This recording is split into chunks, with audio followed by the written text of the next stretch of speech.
Hajime Isayama. Hajime Isayama is a Japanese manga artist and writer who is most known for creating Attack on Titan or Shingeki no Kyojin, which became one of the most popular anime currently while only being his first official creation. It has also sold 100 million copies worldwide and is now about to have the finale of its adapted anime series. He was a struggling manga artist and often struggled to survive in the industry. He says he poured this pressure into his stories as Attack on Titan is about a lot of struggle and overcoming it and intense emotional pressure on the characters. He often felt his art was subpar and not good enough, as the publisher said that the first time he saw his art. Basically, he said he had no talent.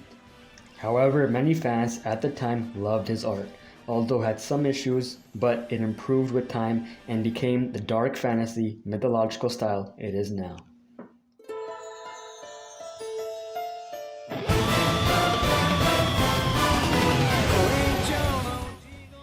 The main thing Hajime is known for is his manga/anime Attack on Titan.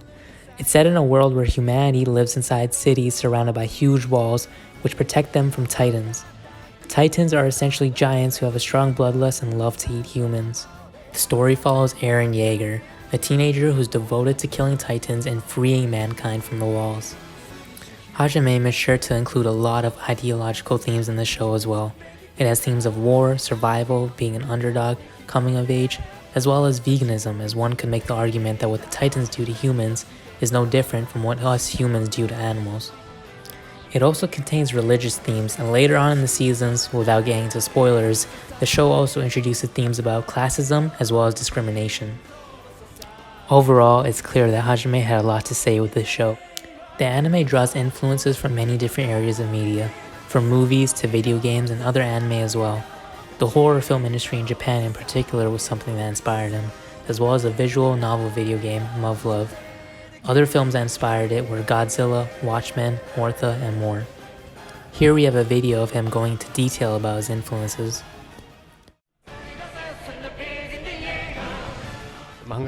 I came to Tokyo at the age of 20 because I wanted to become a manga artist.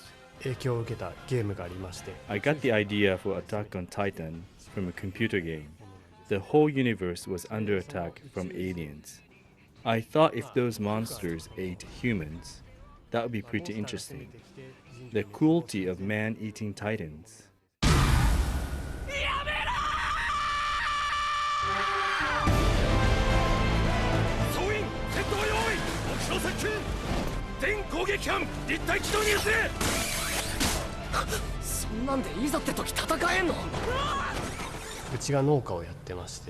I think it came from my experience of growing up in a farm. As a child, I remember thinking all living creatures must get nutrition from other living creatures to survive. We might call it cruel, but it is actually the norm.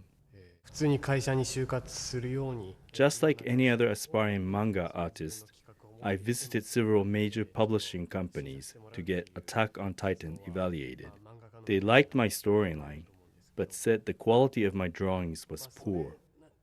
I was beginning to give up because there are so many people who want to become manga artists. I didn't think I could become one of the big ones. The only publisher which showed any interest was Kodansha. My self-esteem was so low. When my editor said he liked it, I remember thinking, what's wrong with this guy? If I didn't become a manga artist, maybe I'd have tried to work at an internet cafe. I always struggled at school. I wasn't very academic. I never thought I would be able to get a decent job.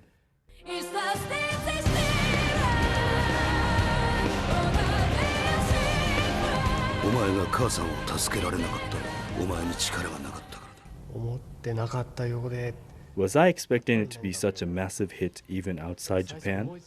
I wasn't, but in a way I was. When I first came up with the idea, I had a dream with no limits. In my tiny room, I felt I was connected to the universe, bypassing the ordinary world. In my dreams, I thought Attack on Titan was a fascinating, world-changing idea. The structure of the story, that there are walls and outside the walls there are monsters, and inside the walls there are different classes within the society. I think those concepts are universal. Maybe that was why it became popular.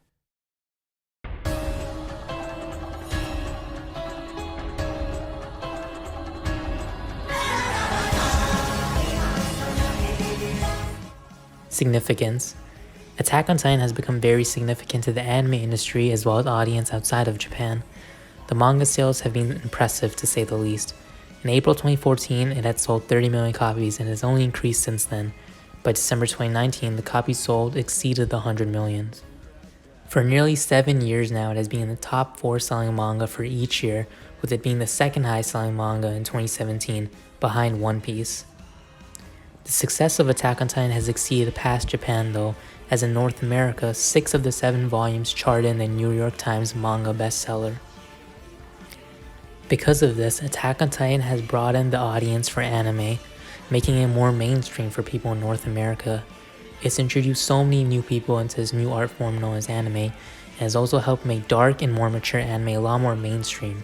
Before this, the most popular animes outside of Japan were really lighthearted, such as Naruto and Dragon Ball Z, but with the success of Attack on Titan, many people are exposed to the versatility that anime and manga has. Overall, the fact that such a dark and mature anime that contains relevant messages to today's society was able to become so popular proves the significance of it. Attack on Titan is one of the most significant Japanese media pieces to come out in recent years. Impact on visual culture. In terms of its art style, it quickly evolved as the story progressed, with more popping colors but still having darker tones mixed with the gritty dark war and high fantasy. This was very unique as most anime use flatter and more crisp styles rather than ones with more texture and tone. In terms of writing and characters, Isayama wanted to convey the primal need for humans to fight for freedom, to live how they want, and the things they would do for each other to reach that goal, as well as what and who they are willing to sacrifice. This heavily resonated with many people and fans across the world. Furthermore, he delves into class system and government corruption, which shows discrimination between the people of the walls and how the most powerful withhold information about the Titans and the truth of their world. This can be attributed to Marxism and the ruling class and also medieval feudalism.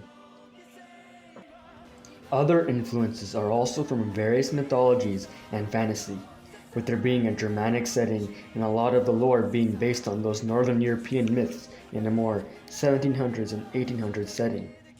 Overall, it's a mix of a lot of things with this epic old tale backdrop of the hero's journey, which we find in many stories, and which Isayama still uses to make an effective plotline and character development, which is a huge impact on our visual culture. He also delves into characters and their backstories, making them relatable and seeing their development stretch across time, where many viewers claim they feel as if they grew up with them, and they feel their losses more and yearning for their past lives and freedom. He makes close, relatable bonds between characters, mainly the main three, Eren, Mikasa, and Armin. The impact of these characters on our visual culture can be seen through fan art, memes, and social media discussions, as well as fan events such as Comic-Con. With being so new, Attack on Titan has yet to directly influence many works that have come after it. However, many have been inspired by it, such as myself, and the cultural impact will be remembered for years to come.